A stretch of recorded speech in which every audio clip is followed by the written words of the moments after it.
Hello, welcome to Forewarned is Forearmed. In this series, I'll share with you the lessons I learned in overcoming my own depression, as well as some of the other nasty surprises life threw my way. I'll show you just how easy it is for anyone to fall into a depressive cycle, but more importantly, I'm also going to show you how to climb back out. In this episode, I'm going to break the stigma associated with depression. And to do that, I'm going to have to tell you the world's funniest joke.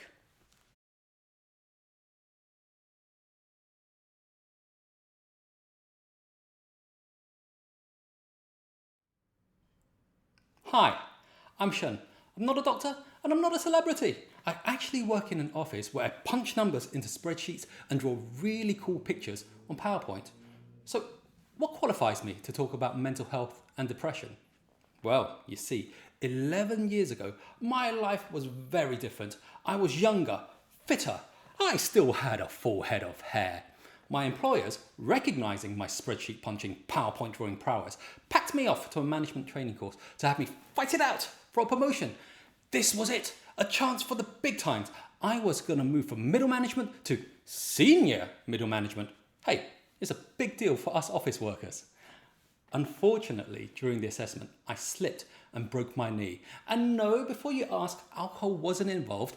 Not that irresponsible. No, it involved a hotel ballroom, some ice, and a Nerf gun. But that's a story for another day. Anyway, the doctors told me that one swift operation and I would be back to normal. But one turned into two into three, 4, 5, 6. In total, I've had 13 operations. I spent 7 years in and out of hospital. But finally, after the 12th operation, I could walk again, pain-free. And then I developed a cough. At first, I thought I had just caught a cold, but the cough got progressively worse and worse. By the time I saw a consultant, I was close to being hospitalized. Again, turns out my right lung was damaged during one of the operations. On top of a dodgy knee, I have now what is called acquired bronchiectasis. It's a permanent, irreversible, degenerative lung condition. It's funny, but now that I think about it, I actually did get a promotion, just not at work. Shun! Well done for surviving these last 7 years. In recognition of your hard work, we're going to promote you. You're not just going to have trouble walking, you're going to have trouble breathing. And we're going to upgrade you from knee operations to hospitalizations for lung infections. And the best part is, we're also going to reduce your working hours. What, really? Yes. Well, by working hours, we actually mean lifespan. Congratulations. Your new lung condition is going to kill you. So going through all of that, it's no surprise that I became clinically depressed. But here's the surprising thing.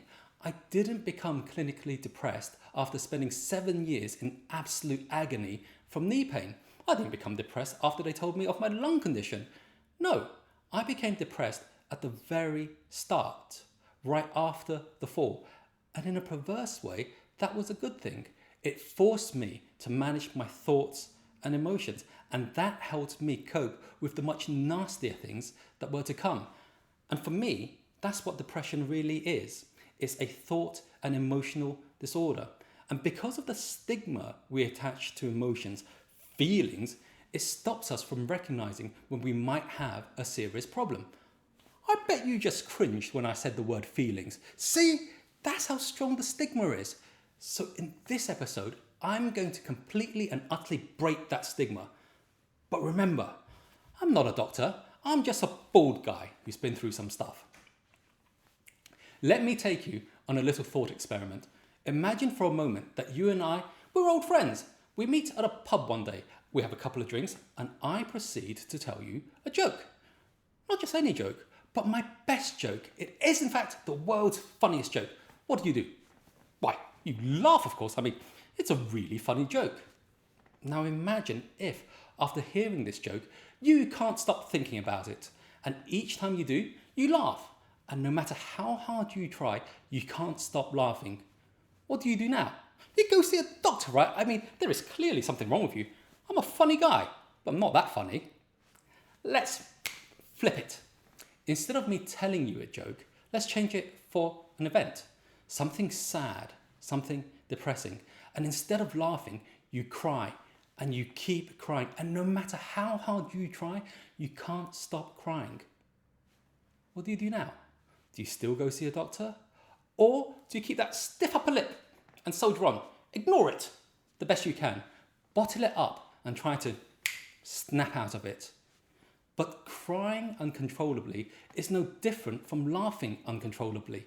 They're both mental issues.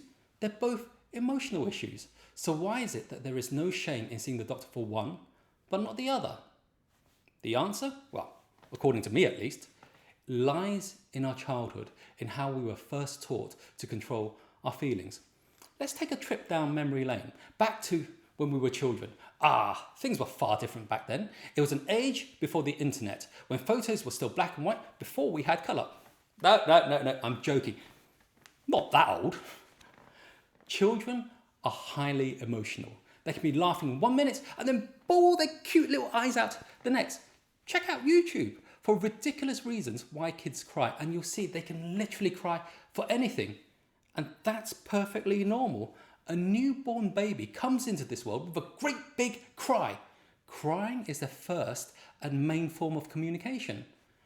But as we get older, it's vital that we learn not to cry for every single little thing.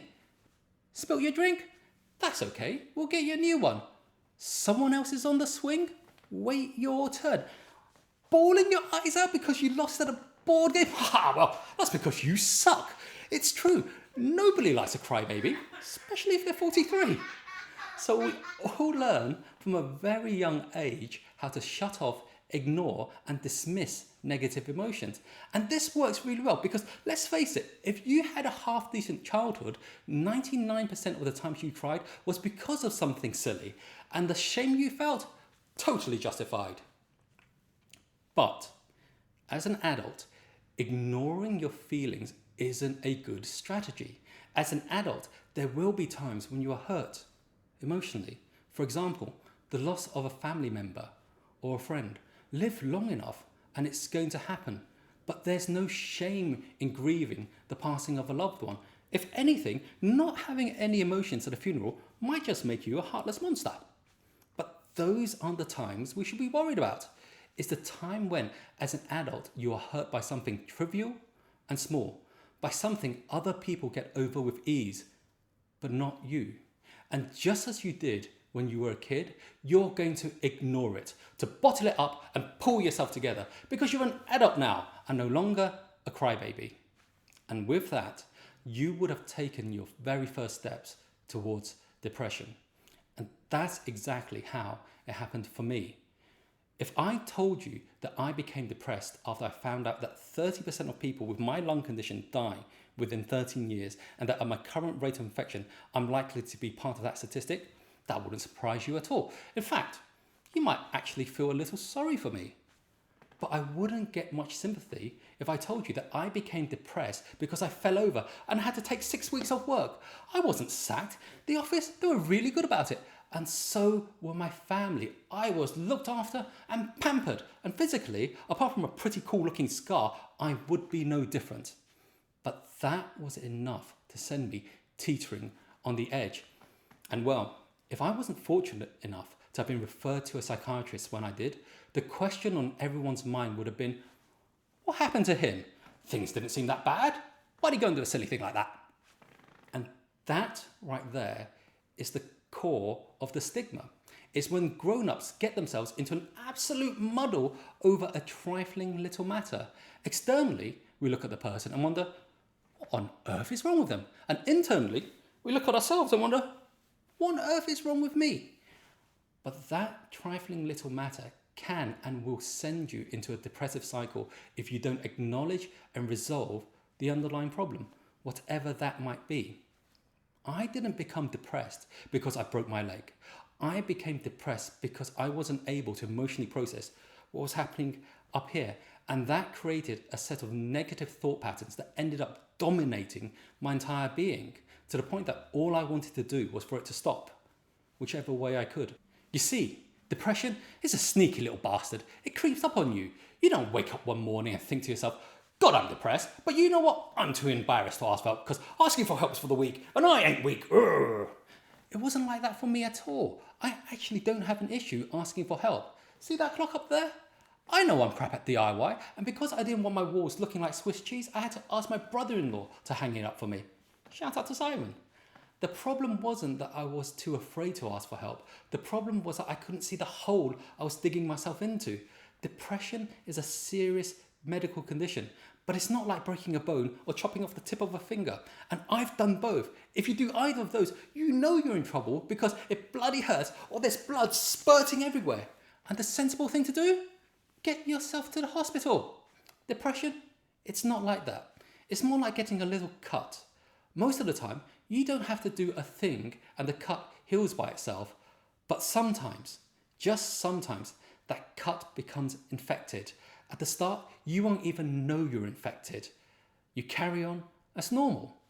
But as the infection spreads, it sends you spiraling, and it will continue to do so until you get it treated or it kills you. For anyone watching right now who feels there's a crushing weight on their chest, that no matter how bright the sun is shining, you're surrounded by nothing but darkness, then do you know what? Maybe like me, your wounds become infected. Best thing to do? Pick up the phone and talk to someone you trust. Don't know what to say? Let me give you your opening line. Hey, Eddie, it's Shun. Mate, remember what happened a couple of weeks ago? Yeah, I know it sounds silly, but it's been eating away at me. I can't get over it. Do you have some time to talk? See? How easy was that? Don't have someone you can talk to or don't like the advice Eddie had to give? Simple. Just Google it. There are loads of organisations that can help, usually at no cost to you. But I know that's easier said than done. I didn't pick up the phone to Eddie. I bottled it up and kept a smile on my face. I wish I didn't, because depression, just like riding a bike, is a skill you can never forget. I still have to live with the ramifications of that. So don't be like me. If you think you might be going through some stuff, no matter how trivial and small, talk to someone. Hopefully they'll give you a different perspective, and that will help you work through it. At the very least, you would have acknowledged the problem and taken the first steps towards resolving it. In the next episode, I'll show you exactly what happens when you bottle it up and let that mental cut become infected. That's it for this episode. I hope you found it useful. But before you go, 2 things please. First, I would love to be able to monetize this, but to do that, I need at least 1,000 subscribers. This is my very first YouTube video. If you don't mind, please subscribe. Thank you. And secondly, as luck would have it, I actually do know the world's funniest joke. Link is in the description below, but be warned, you might just find yourself laughing for hours on end. See you next time.